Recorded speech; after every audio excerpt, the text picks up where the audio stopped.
Welcome to Stripped Simple. I'm your host, Olivia. Let's talk about self-care and simple beauty. What you put on your skin is really important. I'm going to give you some ingredients, and what you do with them is up to you to decide. Mix and match as you desire. You are your own alchemist. Simple care, simple ingredients, simple beauty.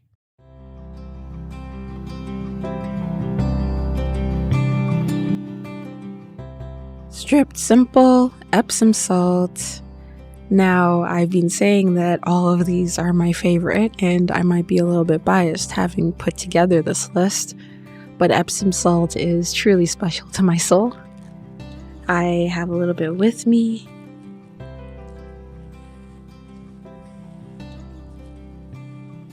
Epsom Salt is like these granular rock. A little bit of ASMR. I love Epsom salt. It is extremely useful for skincare and self-care.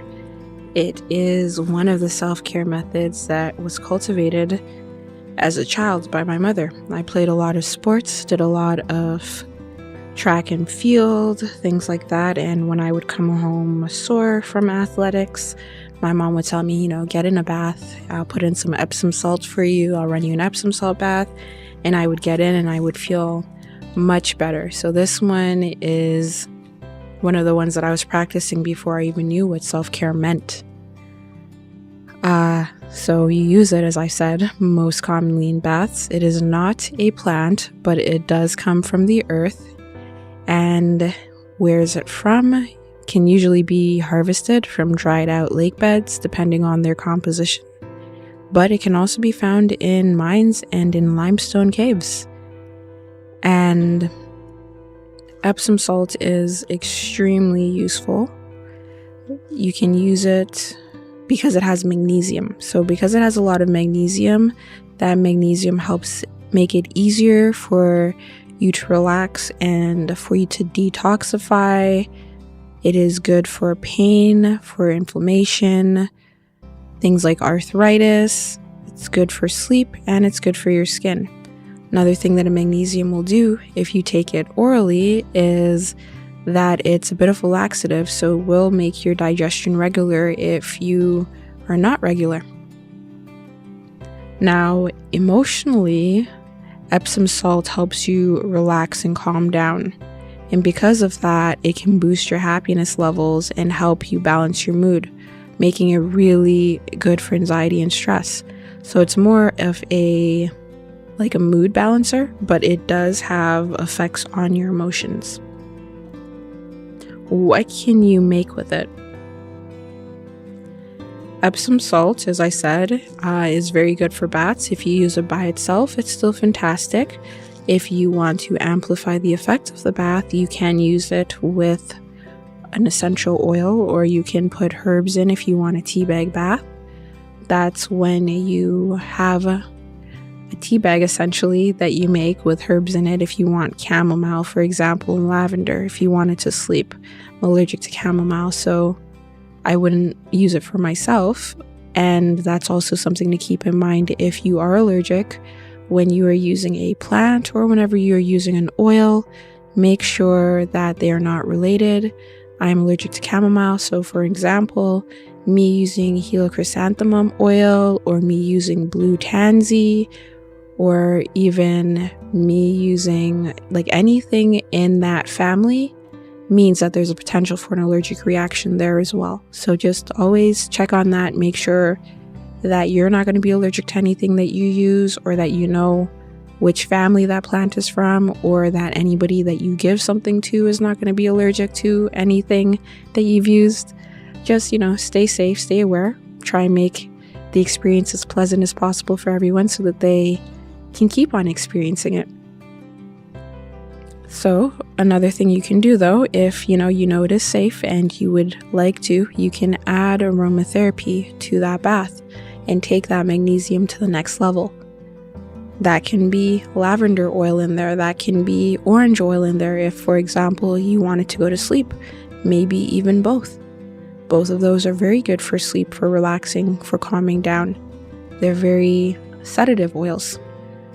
And of course, you would do this with the help of a carrier oil, because that's what they do. Carrier oils carry essential oils. Some of them, like lavender, can be applied neat, but there are some hot oils like cinnamon or like eucalyptus that will burn your skin on contact, or will burn your skin if it encounters too much of it. So what you end up doing is you add a carrier oil at a level or percentage that is safe. You can find charts on this online on Google, and you measure out a certain amount of essential oil drops to amount of oil. And the common sizes for essential oil bottles, for example, are 5 milliliters, 15 milliliters, 30 milliliters, and 100 milliliters. Each milliliter has 20 drops. So if you got something that was 5 milliliters, you would have about 100 drops in that bottle that you could use for whatever you wanted to use. That's a good sample size, if you want to try out something and see if you like it, if you don't like it. So if you went on to Google and you wanted a 2% dilution, for example, which is safe for skin and for baths and things like that, you could find out how much 2% would be and put that much essential oil, and you add it to your bath, because what the carrier oil does, which could be any kinds of oils like jojoba, for example, which I will actually be talking about later, is that it carries that essential oil safely when it comes into contact with your skin.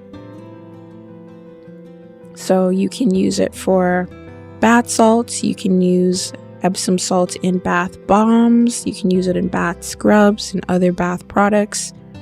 I will say that the one that I have right now, there are different types of grades of it, and there's also different fineness. So you can get a very fine quality that's like table salt, or you could get bigger, coarser quality like rock salt. So just keep that in mind when you are making things, because sometimes it is easier to work with one size over a different size.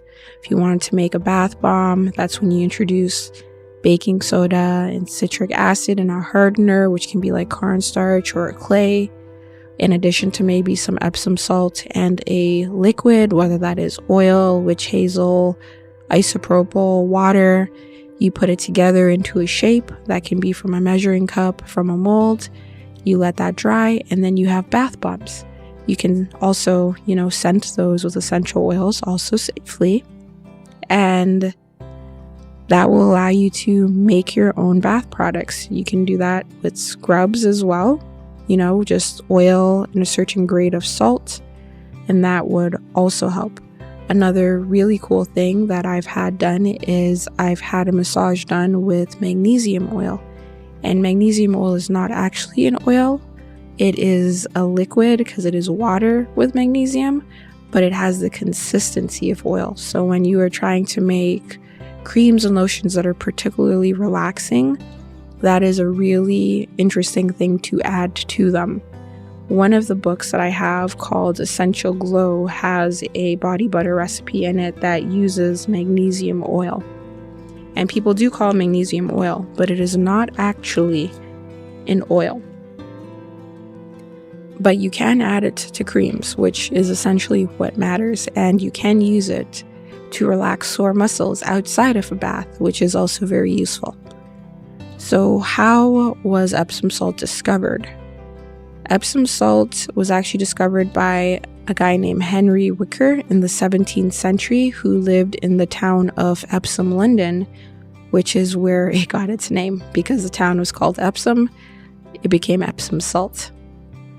And people used it for bathing, but they also used it as a laxative and to heal wounds. And the reason that Henry Wicker discovered Epsom salt is because they were going through a bit of a drought, and his herd of cows refused to drink from a lake that was full of Epsom salt, even though it was clear. And he couldn't figure out why until he tasted it and realized that it was bitter. And then when he was trying to puzzle over that and tried some, Epsom salt was there. So that is how Epsom salt got discovered. Thank you for tuning in, and tune in next time for more stripped simple ingredients. And remember, you are your own alchemist.